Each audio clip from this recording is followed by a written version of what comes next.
Amados irmãos, vamos ouvir nesse instante a pregação da palavra do Senhor. Hoje estamos iniciando uma série de exposições no pequeno livro do profeta Sofonias. Antes de ler o texto de Sofonias, vamos ler o Salmo de número 11. Salmo de número 11. Ao mestre de canto, Salmo de Davi. No Senhor me refugio. Como dizeis, pois, a minha alma, foge como um pássaro para o teu monte. Porque eis aí os ímpios, armam o arco, dispõem a sua flecha na corda, para as ocultas dispararem contra os retos de coração.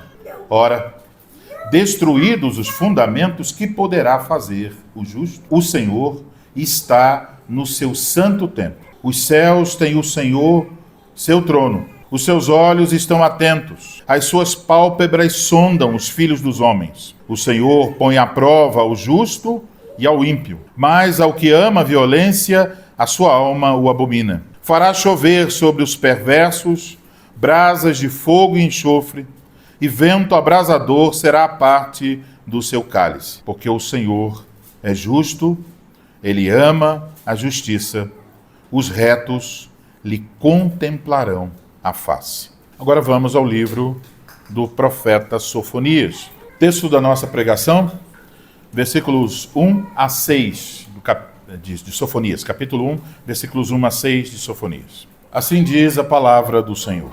Palavra do Senhor que veio a Sofonias, filho de Cusi, filho de Gedalias, filho de Amarias, filho de Ezequias, nos dias de Josias, filho de Amon, rei de Judá. De fato, consumirei todas as coisas sobre a face da terra, diz o Senhor. Consumirei os homens e os animais. Consumirei as aves do céu e os peixes do mar, e as ofensas com os perversos. E exterminarei os homens de sobre a face da terra, diz o Senhor.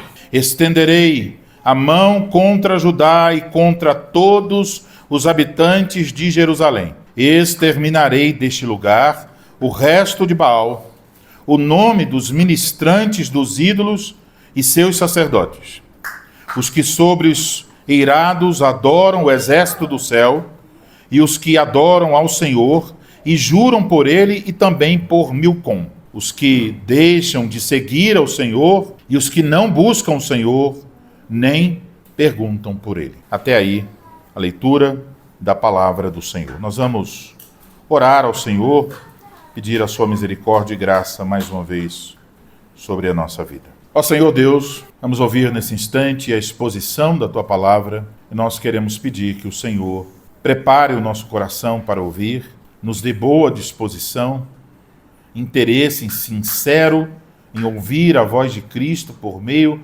da pregação e submissão àquilo que ouvimos. Abençoa para que nosso coração se volte com integridade para o Senhor, receba mansamente a verdade e ajuda, Senhor, aquele que há de falar para que o faça com fidelidade, com coragem, com amor, expressando a tua palavra de forma adequada, correta, de acordo com o Evangelho, e possamos ouvir, através da voz do pregador, as palavras do nosso próprio e supremo pastor, o Senhor Jesus Cristo. Concede isso, Senhor, apesar de todas as nossas fraquezas, limitações, concede isso por amor do teu nome, para o avanço do teu reino, para a glória do teu Filho.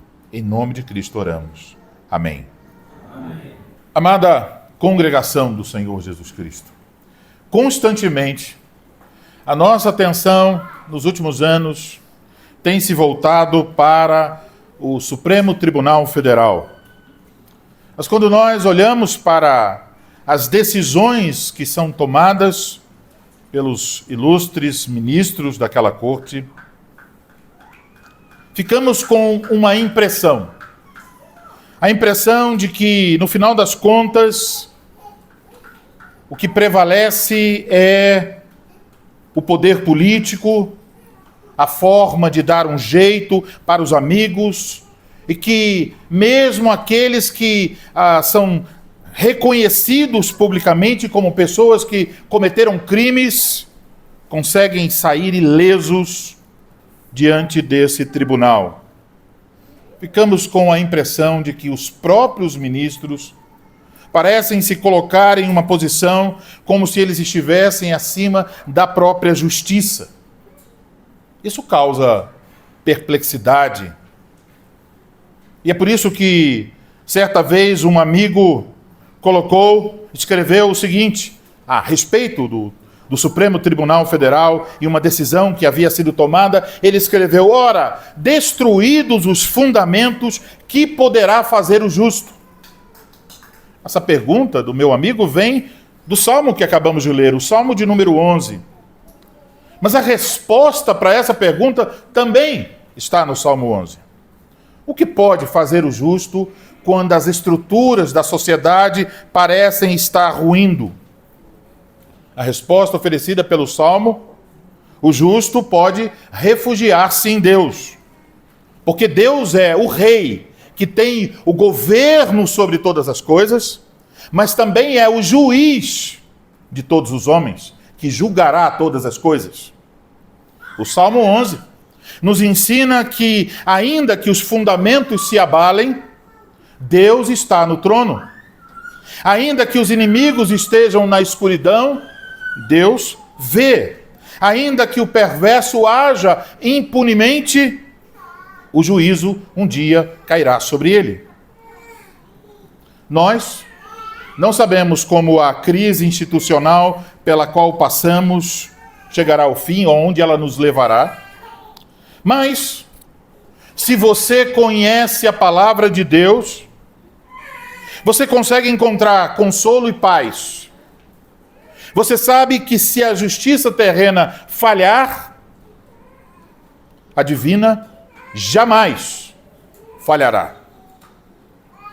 É exatamente esta a mensagem do livro do profeta Sofonias. A mensagem estampada claramente no livro do profeta Sofonias é: Deus é justo juiz. Isso está por cada sentença de Sofonias. Portanto, hoje, quando iniciamos esta série de sermões no pequeno livro do profeta Sofonias, a nossa atenção sai do tribunal terreno e vai para um tribunal acima do Supremo Tribunal Federal. Um tribunal diante do qual os 11 ministros do STF terão que comparecer um dia. Um tribunal que não está em Brasília, mas no céu. Por isso, então, eu vos anuncio a palavra de Deus nessa manhã, em Sofonias, capítulo 1, versículos 1 a 6, sob o seguinte tema: o juízo do Senhor certamente virá. Esse é o tema. O juízo do Senhor certamente virá. Talvez você tenha aí o seu boletim, viu um espaço.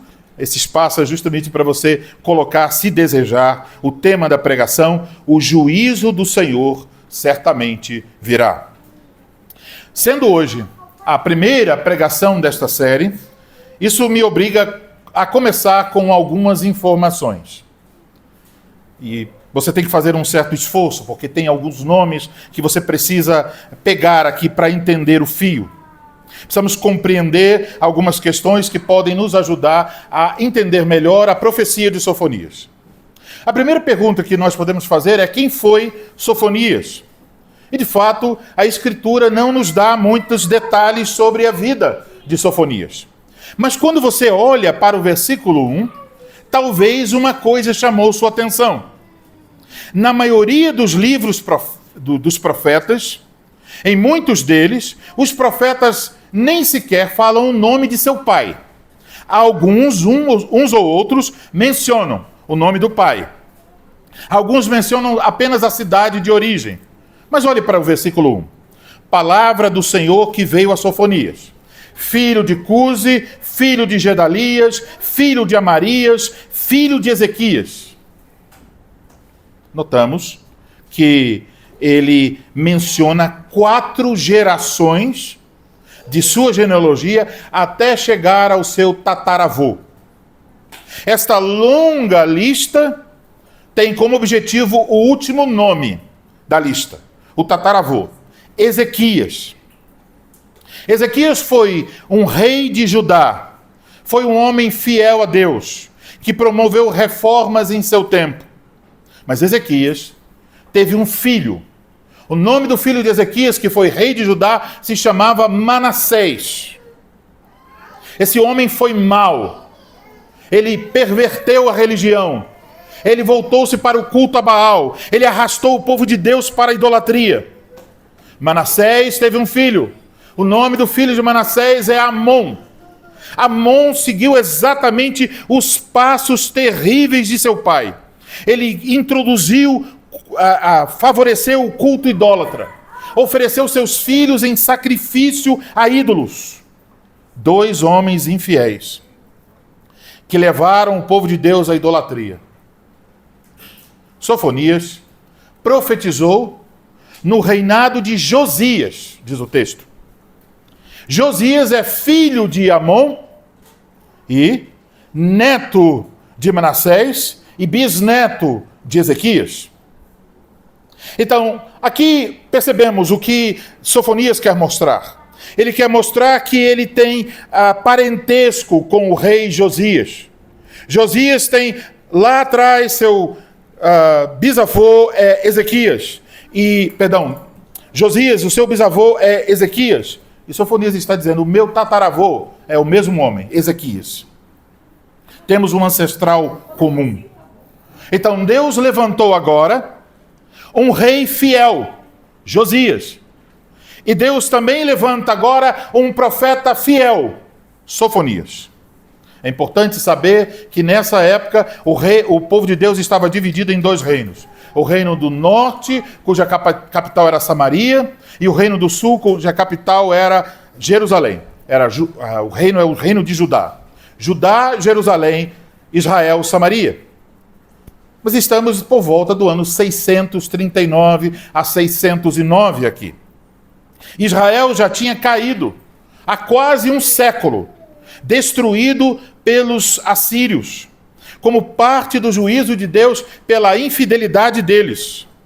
Agora, o reino do sul, cerca de 100 anos depois, está seguindo o mesmo caminho de desobediência. Podemos perguntar aonde isso vai dar.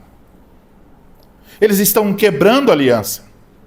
Então Deus tinha avisado ao seu povo que ele traria juízo sobre Judá por causa dos pecados de Manassés e por causa dos pecados de Amon, o avô e o pai de Josias. Então veja, tivemos um rei fiel, Ezequias, tivemos 2 reis infiéis, Manassés e Amon, e agora, mais uma vez, Deus conduziu o seu povo pela misericórdia de dar a eles um rei fiel, o rei Josias. Josias começou a reinar com 8 anos de idade. Mas depois, no 18º ano do seu reinado, ele se viu encorajado a promover uma reforma religiosa. E uma das coisas que ele mandou fazer é, vamos restaurar o templo, porque o templo tinha sido abandonado. A reforma começou, e então os trabalhadores fazendo a reforma do templo acharam um livro. Que livro? Um rolo da lei, o livro de Deuteronômio. Estava perdido, abandonado, jogado às traças no templo.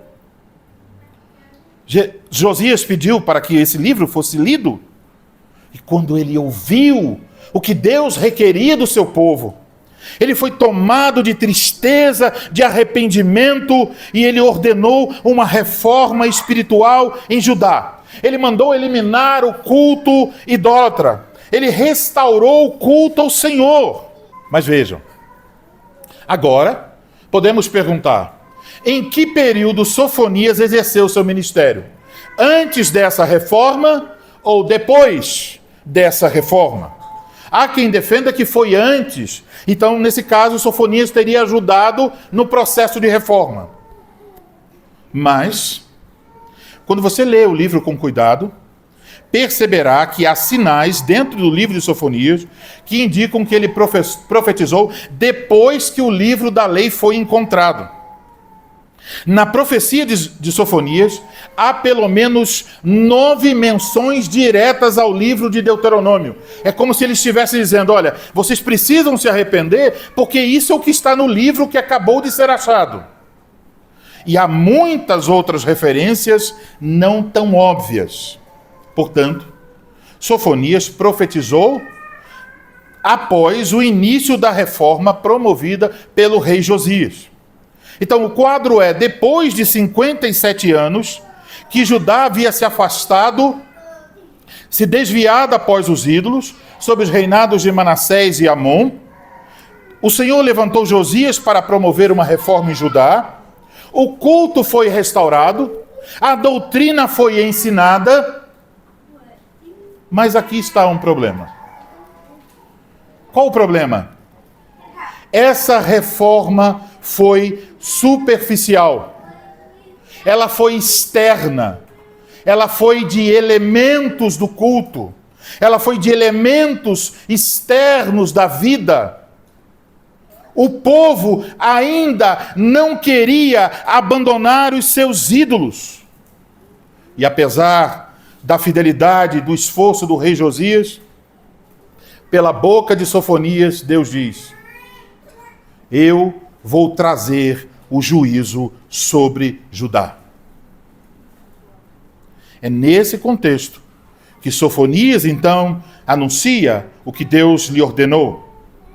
Que a mensagem é vinda do Senhor fica evidente nesses primeiros versículos, declarados 3 vezes, nos primeiros 6 versículos. Veja aí, versículo 1, palavra do Senhor.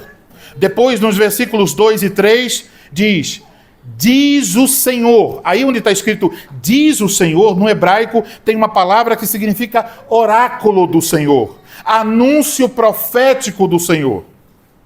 Sofonias está deixando claro que ele está falando em nome do Senhor, o Deus da aliança, e as suas primeiras palavras, aquelas pessoas envolvidas em uma reforma superficial, são sobre um juízo iminente do Senhor que estava para vir contra eles. Podemos dividir esses 6 versículos em 2 partes.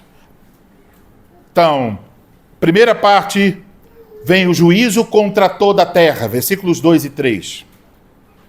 A segunda parte, o juízo contra Judá, versículos 4 a 6. Vamos olhar para essas 2 partes de forma separada. Então, após essa introdução, no versículo 1, o livro começa de forma abrupta, porque veja, assim que ele diz, olha, no finalzinho do versículo 1, nos dias de Josias, filho de Amon, rei de Judá. Agora começa a profecia. De fato, consumirei. É uma palavra pesada. Ele não começa dando uma volta para chegar em algum assunto. Ele fala, a palavra do Senhor, de fato consumirei todas as coisas sobre a face da terra, diz o Senhor. Encontramos aqui 2 verbos principais. O primeiro verbo é o verbo consumir, que aparece nos versículos 2 e 3, 3 vezes. Esse verbo significa fazer com que alguma coisa termine, dar fim. O segundo verbo é o verbo exterminar, também está aqui. Se refere a cortar fora, a remover alguma coisa. Esses verbos querem indicar que quando o julgamento universal de Deus tiver início, as obras dos que forem achados culpados e os próprios culpados serão removidos da terra e lançados na condenação eterna. Contra quem é esta mensagem tão pesada? O versículo de número 2 menciona que o juízo virá sobre, veja aí, versículo 2, todas as coisas sobre a face da terra. É, portanto, um juízo universal que atinge toda a criação. Os termos aqui usados, veja no versículo 3, Consumirei os homens, os animais, as aves do céu, os peixes do mar. Esses termos são bem conhecidos. De onde eles saem? Você pode pensar? Eles vêm do primeiro livro da Bíblia. Eles vêm do capítulo 1 do livro de Gênesis, onde está falando da criação de todas as coisas. Só que lá em Gênesis, o homem é a última parte da criação de Deus. Aqui, nessa descrição do juízo, o homem vem em primeiro lugar. O juízo começa pelo próprio homem. Começará pelos seres humanos. Observe que no versículo de número 3, também diz: exterminarei os homens de sobre a face da terra. 2 vezes Deus está falando sobre os homens aqui. Por que tem essa ênfase nos homens? Fica claro quando nós olhamos para o versículo 3. O que o Senhor promete no versículo 3? Ele diz que vai exterminar com os perversos, ele menciona aqui as ofensas com os perversos.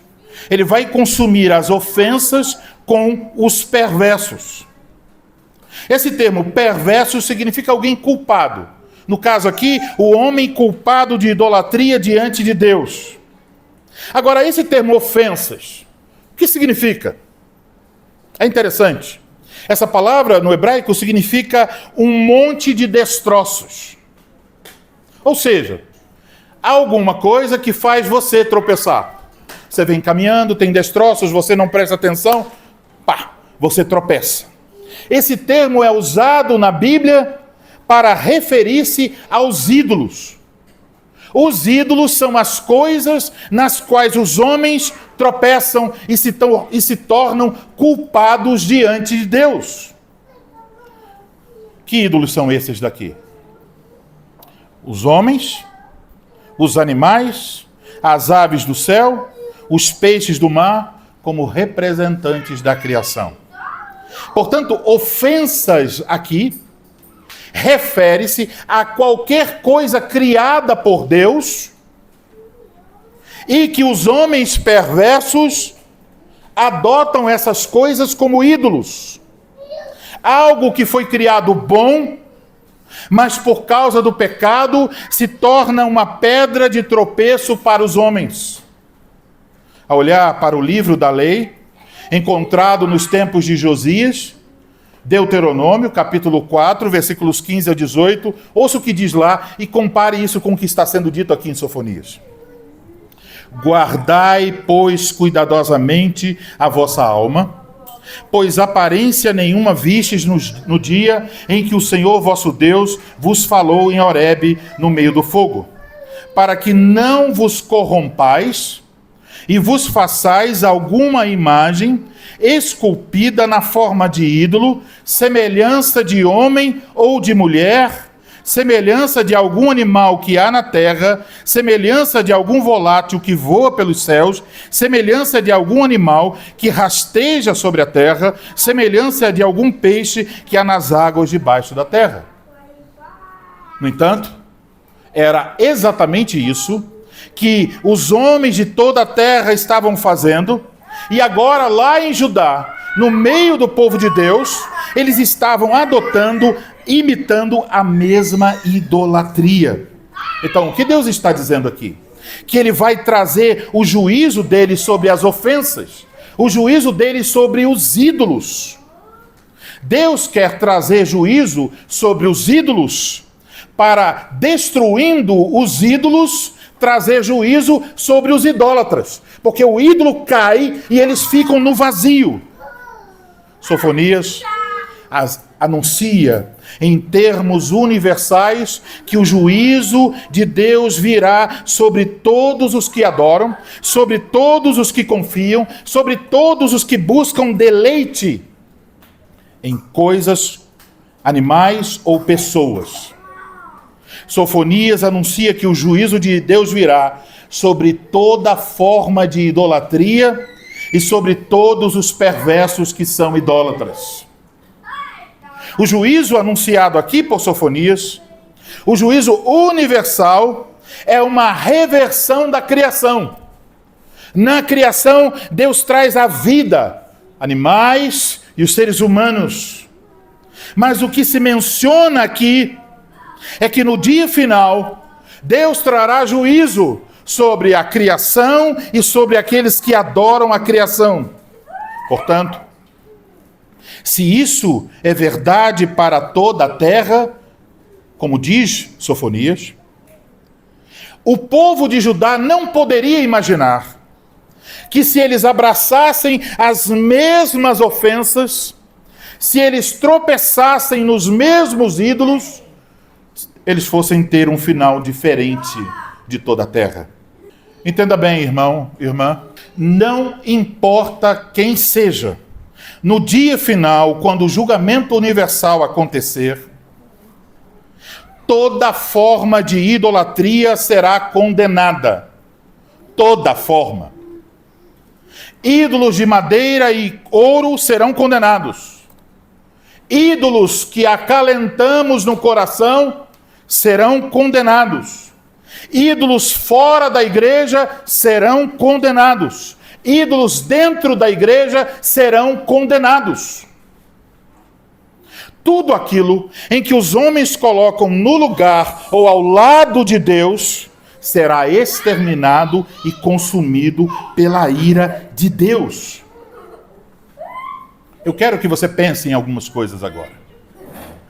Coisas que nós costumamos olhar e pensar que nessas coisas está a solução dos nossos problemas. Você olha para o Estado e diz, olha, o Estado pode me ajudar. Se o governo fosse diferente, tudo seria melhor.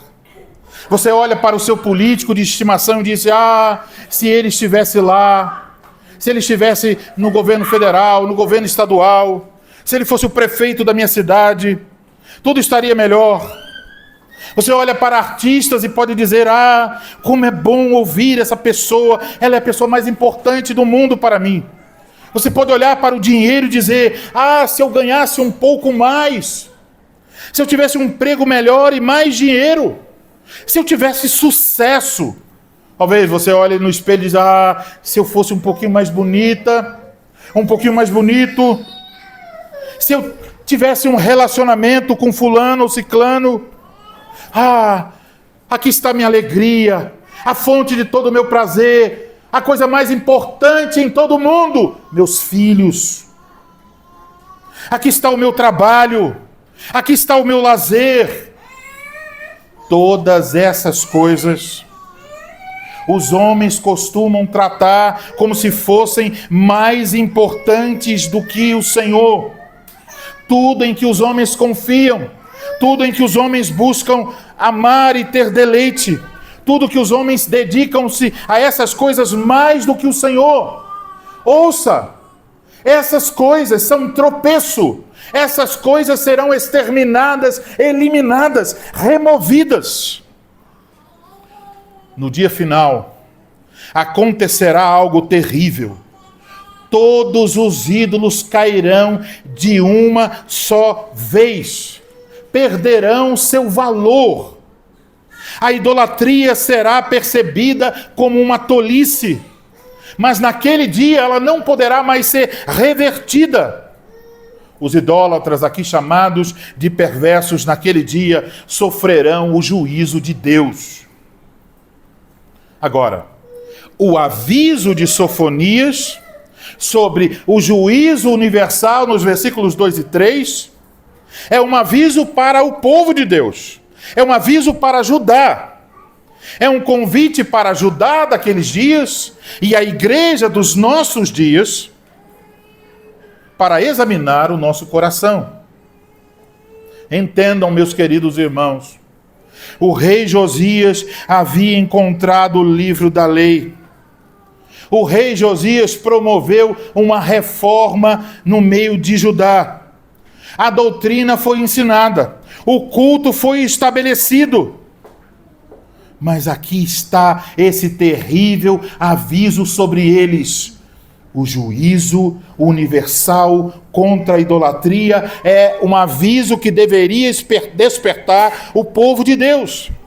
Então perceba, É possível, falando para uma igreja reformada, é possível que tenhamos um interesse pela reforma no que diz respeito à doutrina, ao governo da igreja, aos elementos do culto e uma série de outras questões.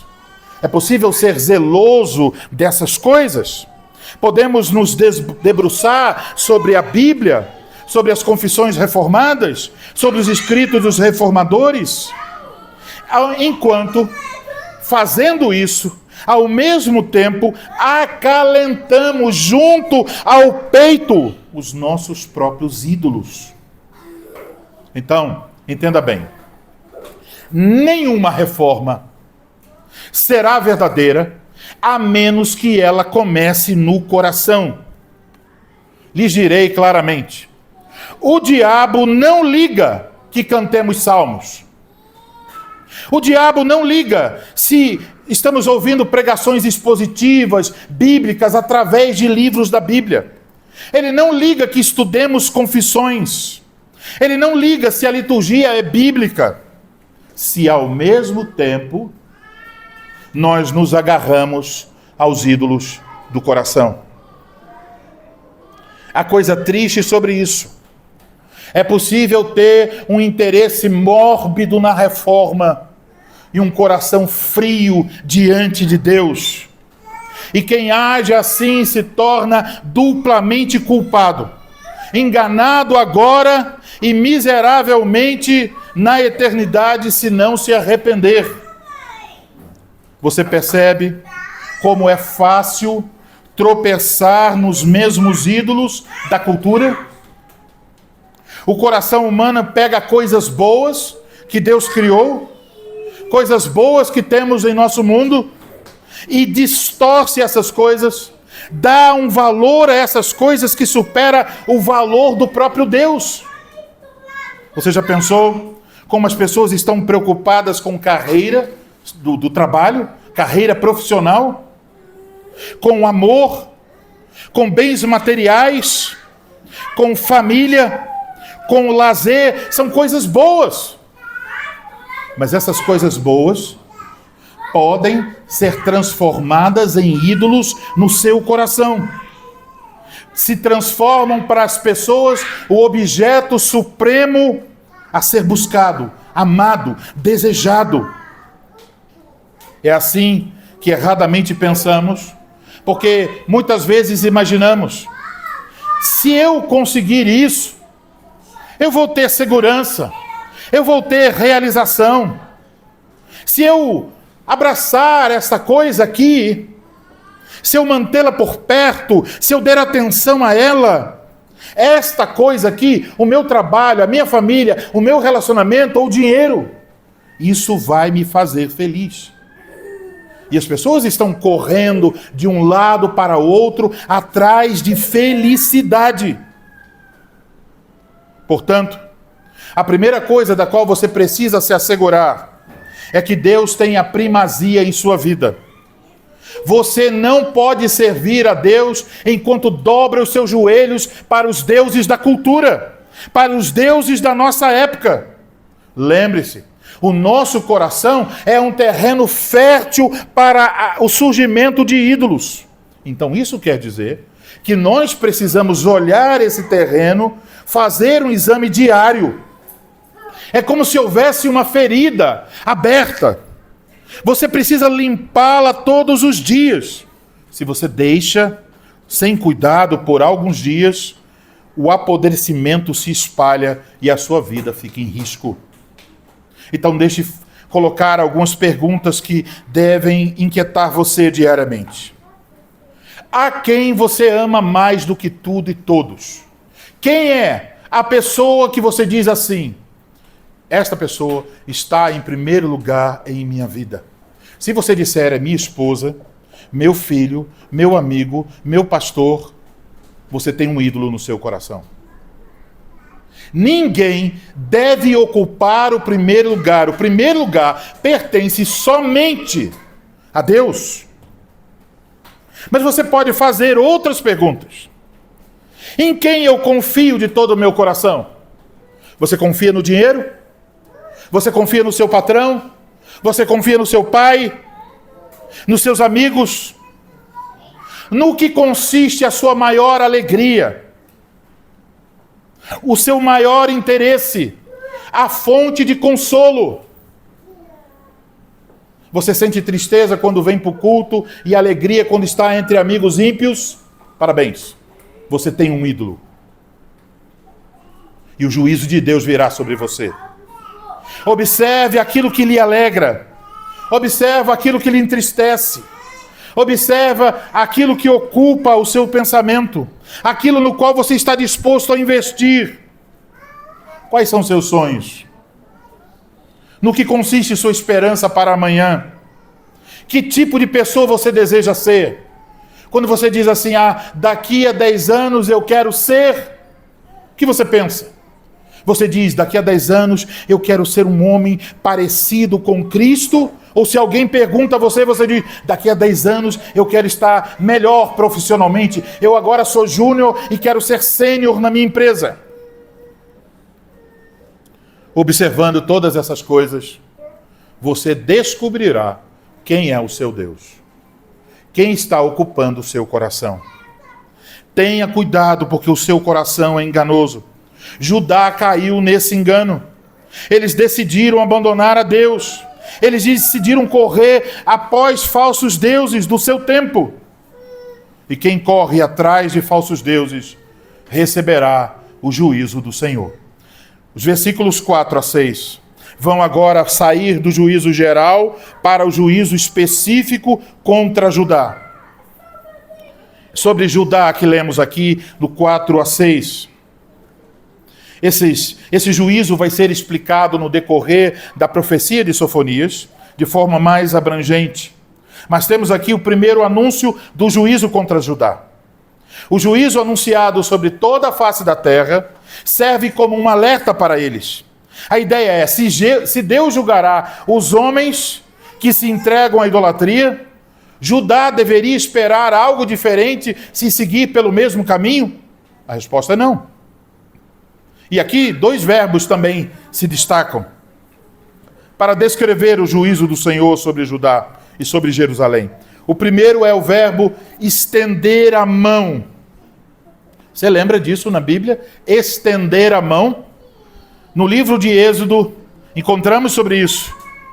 Êxodo 6:6, onde diz: portanto, dize aos filhos de Israel, eu sou o Senhor, e vos tirarei de debaixo das cargas do Egito, e vos livrarei da sua servidão, e vos resgatarei com braço estendido e com grandes manifestações de julgamento. Êxodo 7:5, saberão os egípcios que eu sou o Senhor, quando estender eu a mão sobre o Egito e tirar do meio deles os filhos de Israel. Deus estendeu a mão no passado para livrar o seu povo. Agora ele anuncia, eu vou estender a mão para castigar o meu povo. Assim como o juízo chegou sobre os egípcios, chegaria sobre Jerusalém. O segundo verbo é o verbo exterminar. Já falamos sobre ele. Significa que ele é usado para descrever o juízo de Deus contra os ídolos. Serem removidos. Agora, nesse juízo do Senhor, aqui nos versículos 4 a 6, pelo menos 7 coisas são mencionadas. Peço que você vá acompanhando essas 7 coisas na sua Bíblia. Em primeiro lugar, no versículo 4, menciona-se a adoração a Baal. Baal era uma divindade cananita, mas note que diz o resto. Então a ideia é que Josias promoveu a reforma, algumas pessoas se afastaram da adoração a Baal, mas tem um resto que ainda adora a Baal. Em segundo lugar, fala sobre os ministrantes dos ídolos, ainda no versículo 4. É uma palavra muito específica para falar de sacerdotes dos ídolos. Deus promete que vai exterminar o nome desses sacerdotes, eles não vão ter descendência. Terceiro lugar, ainda no versículo 4, menciona-se um termo mais geral para sacerdotes. Aqui é possível, então, ministrantes dos ídolos são os sacerdotes dos ídolos, e sacerdotes depois é uma referência aos sacerdotes levitas. Esses homens foram infiéis. Você pode ter noção, o livro de Deuteronômio estava perdido. O culto a Deus renegado. Esses sacerdotes levitas chegaram a oferecer sacrifícios aos ídolos no altar do Senhor. Eles deveriam ensinar a lei, mas eles conduziram o povo para a idolatria. Eles tinham sido nomeados para ajudar, mas eles se tornaram também tropeço para o povo de Deus. Deus também diz que eles sofreriam juízo. Em quarto lugar, no versículo 5, menciona-se aqueles que sobem ao telhado para adorar ao exército do céu. Uma referência ao sol, à lua, às estrelas, alguma coisa como astrologia. Em quinto lugar, menciona-se um sincretismo religioso. Fala de adorar o Senhor e ao mesmo tempo jurar por Milcom. Milcom é um ídolo amonita, mas a palavra aqui também pode se referir a rei. Então seria uma descrição de Baal como rei. Significa jurar ao Senhor e jurar por Baal como rei. Os israelitas, os judeus, pensaram que eles podiam ter as duas coisas.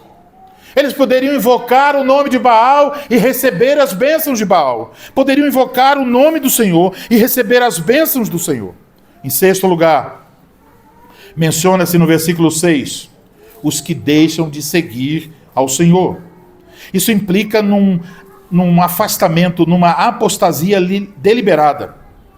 Então, adorar o ídolo acaba levando a negar a Deus. Não é possível servir a dois senhores.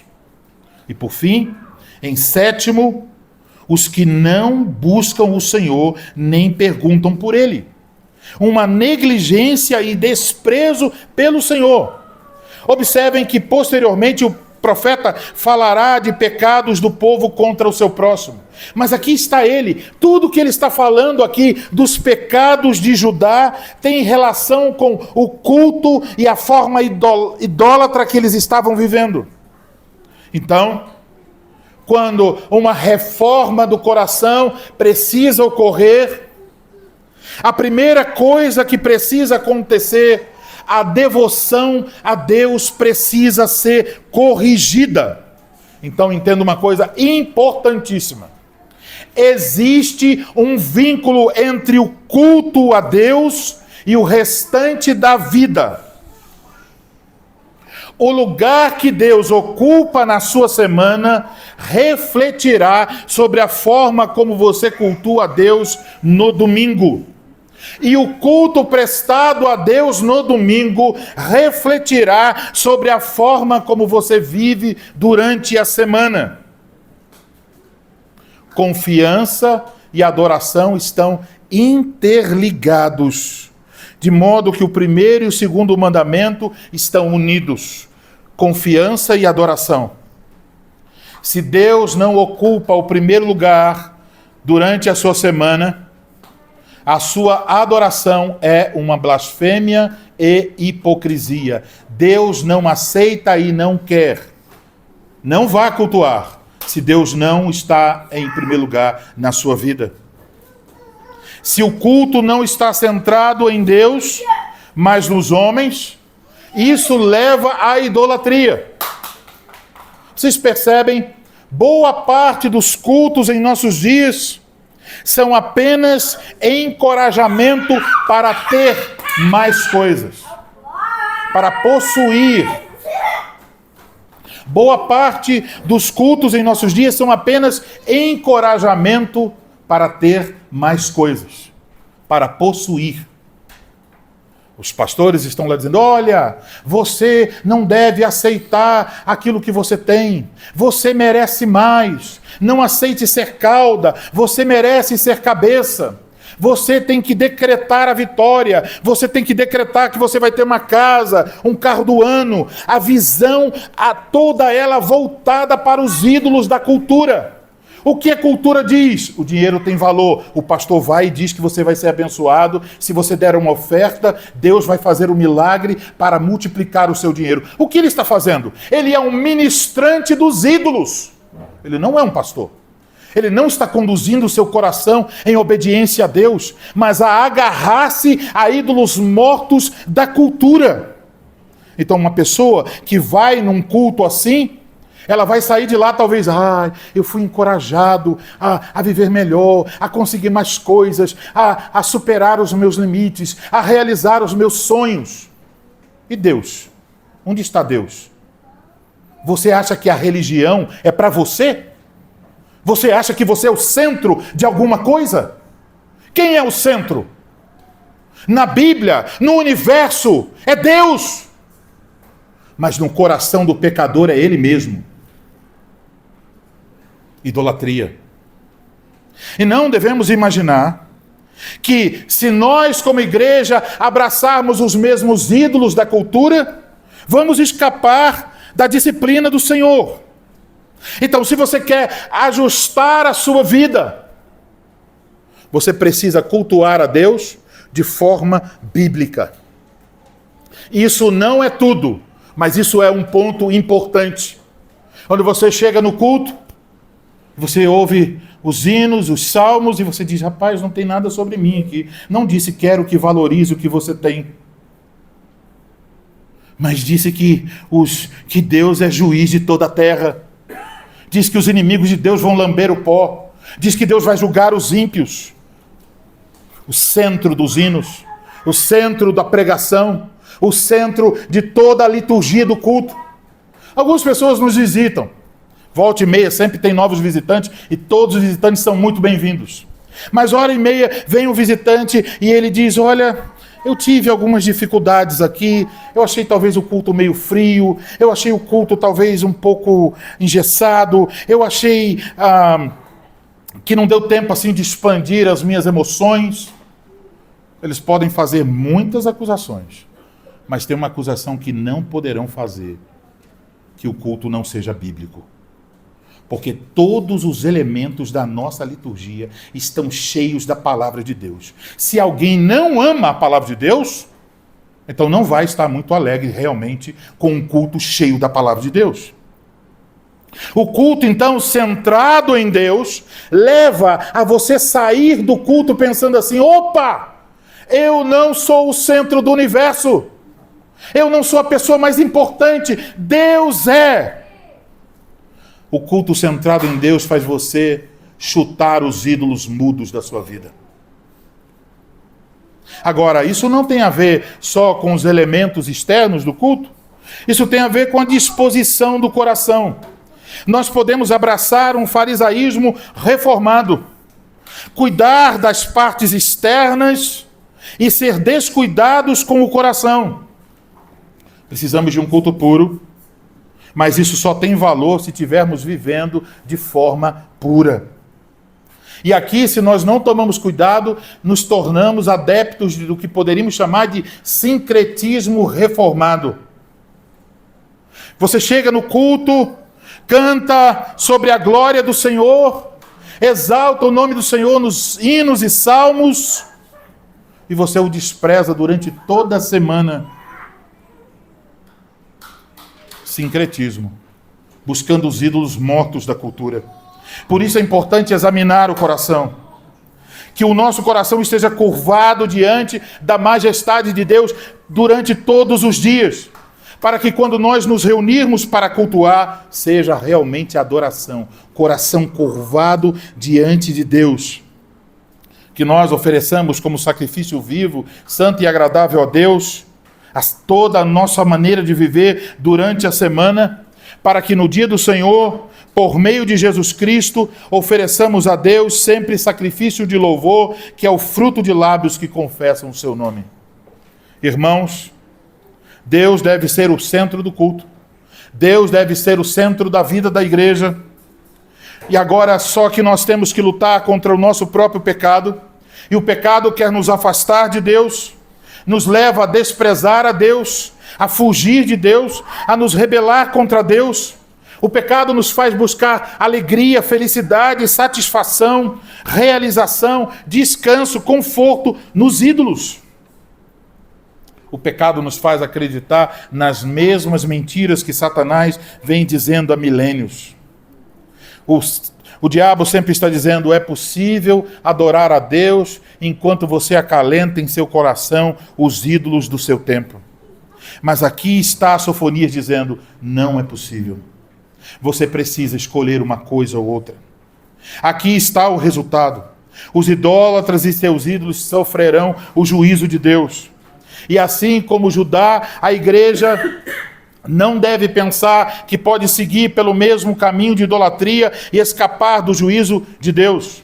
Esses primeiros versículos de Sofonias nos mostram que Deus está pronto a derramar seu juízo sobre as pessoas que Ele ama. Veja, Ele está dizendo: eu vou castigar Judá.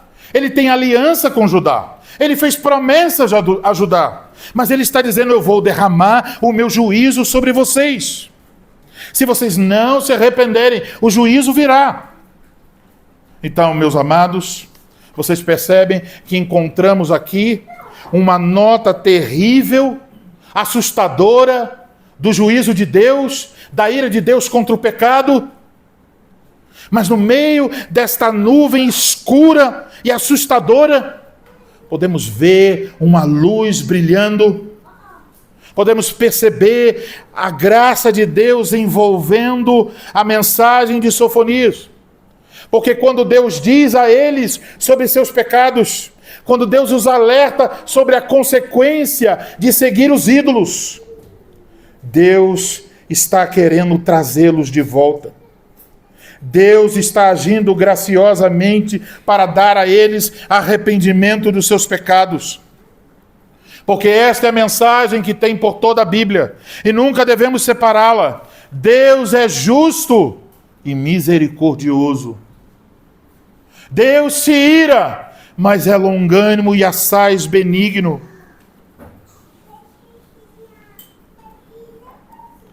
Então, se nós vamos seguir os ídolos desse mundo, Deus, com seu amor e graça, nos disciplinará. Mas existe uma diferença para a minha vida e a sua vida, e a vida de qualquer pessoa que está fora de Cristo.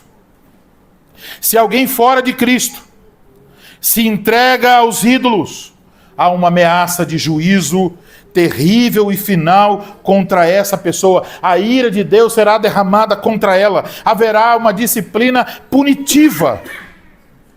Mas para os que estão em Cristo Jesus, Deus envia uma disciplina corretiva, não para a destruição, mas para o arrependimento. Então você tem este consolo do Evangelho. Nenhuma condenação há para os que estão em Cristo Jesus. Você pode olhar e examinar o seu coração. E se você encontra ídolos aí, você pode olhar novamente para a cruz de Cristo. Pode olhar para esse Salvador bendito que tomou o cálice amargo da ira de Deus contra a nossa idolatria. Pode olhar para esta face maravilhosa de graça, de perdão, e encontrar mais uma vez para a sua vida o perdão para todos os seus pecados. Deus quer que nós nos refugiemos em Cristo. Deus quer que nós deixemos os ídolos da cultura, nos arrependamos dos nossos pecados e busquemos graça e bondade de Cristo revelada a nós na cruz. Deus quer Ele quer nos mostrar a sua graça ao nos disciplinar corretivamente. Então, se você é um filho de Deus, uma filha de Deus, e quer permanecer com ídolos, Deus vai punir você. Corretivamente, Ele vai disciplinar você. Então, quando a disciplina chegar, examine seu coração.